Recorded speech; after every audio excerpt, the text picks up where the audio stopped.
Alors, bonjour à tous et bienvenue dans cette vidéo où je vais vous présenter l'activité pour découvrir le produit de plusieurs nombres relatifs. Alors déjà, première remarque, nous allons exclure le cas où l'un des facteurs est égal à 0. Parce que si dans ce grand produit, un seul facteur est égal à 0, eh bien tout simplement, le résultat sera égal à 0. Donc on part du principe où tous les facteurs sont non nuls, différents de 0. Nous allons avoir deux cas. Premier cas, observons ce calcul. Quand on est face à ce calcul pour la première fois, l'excellente idée qu'on pourrait avoir, c'est de venir regrouper les facteurs par signe. Donc, à la deuxième ligne, nous regroupons les facteurs négatifs ensemble, côte à côte, et les facteurs positifs ensemble. Nous avons donc ici un paquet de facteurs négatifs et un paquet de facteurs positifs. L'autre excellente idée qu'on pourrait avoir, c'est de venir regrouper les facteurs négatifs par 2, parce que nous savons qu'un facteur négatif multiplié par un facteur négatif donne un facteur positif. Ainsi, moins 2 fois moins 3 va vous donner 6, moins 4 fois moins 5 va vous donner plus 20, et 5 fois 6 c'est des positifs, ça donne 30. Donc on peut observer que comme on a réussi à regrouper les facteurs négatifs par 2, à la troisième ligne, nous n'avons plus de signe moins, tous les facteurs sont positifs. Et pour terminer le calcul, 2 fois 3 ça fait 6, donc 20 fois 30 ça fait 600, et 600 fois 6 nous donne 3600. Quel est le signe du résultat? On peut observer qu'il est positif. Et enfin, était-il possible de prévoir le signe du résultat en observant le calcul de départ? Eh bien sûr que oui. Tout simplement en regardant le grand produit de départ et en allant compter le nombre de facteurs négatifs. Nous en avons 1, 2, 3, 4. Comme le nombre de facteurs négatifs est 4 et que 4 est pair, et bien comme il est pair, on va pouvoir les regrouper par 2.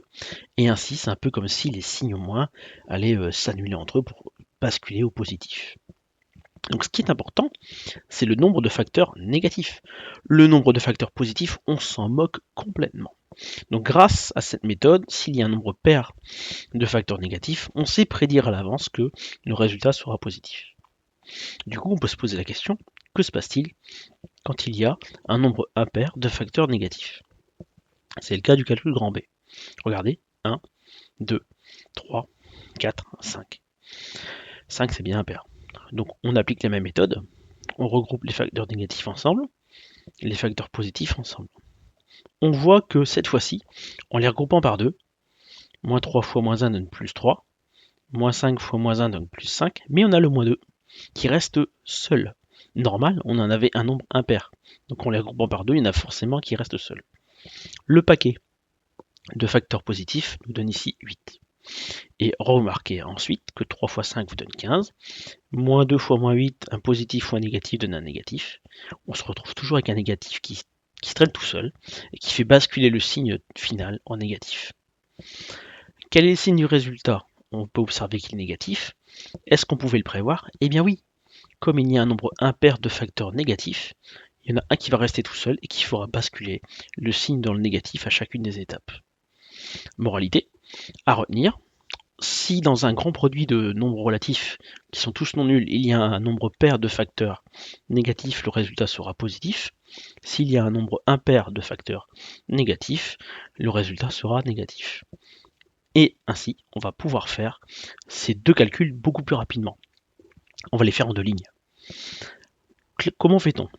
Alors on regarde 1, 2, 3, 4 facteurs négatifs. 4 est pair, le résultat sera positif. On laisse tomber tous les signes moins.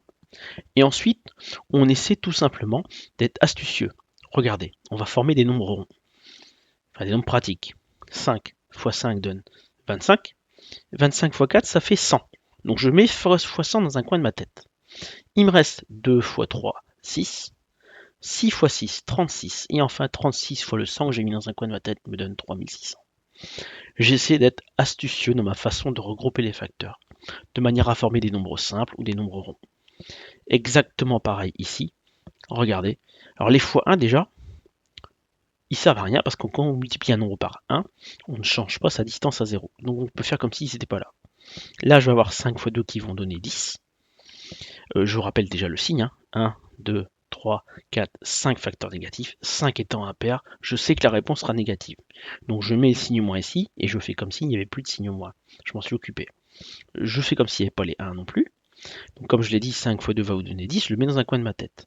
Ensuite, 3 fois 2, 6, fois 4, 24, et enfin 24 fois le 10 qui était dans ma tête, me donne 240 pour la distance à 0.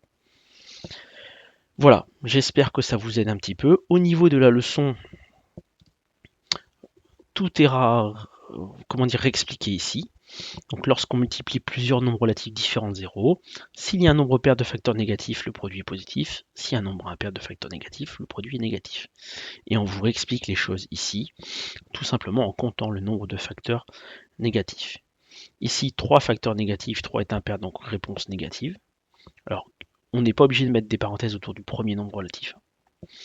Donc on a un signe moins, et ensuite 3 fois 8, 24, 24 fois 2, 48. Vous savez que le fois 1 ne change rien, 48 fois 1, ça laisse 48. Pour le second calcul, 1, 2, 3, 4 facteurs négatifs. 4 est pair, donc la réponse est positive. Donc comme elle est positive, on n'est pas obligé de mettre le signe plus, il ne faut pas le mettre.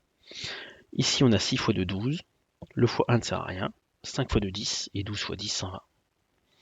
Voilà, j'espère que cette vidéo vous aide à bien comprendre comment on fait un produit de plusieurs nombres relatifs non nuls.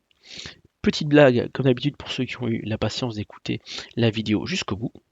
C'est monsieur et madame me gratte la tête qui ont un fils. Comment s'appelle-t-il? Il s'appelle Sam. Sam me gratte la tête. Allez, à bientôt dans une prochaine vidéo.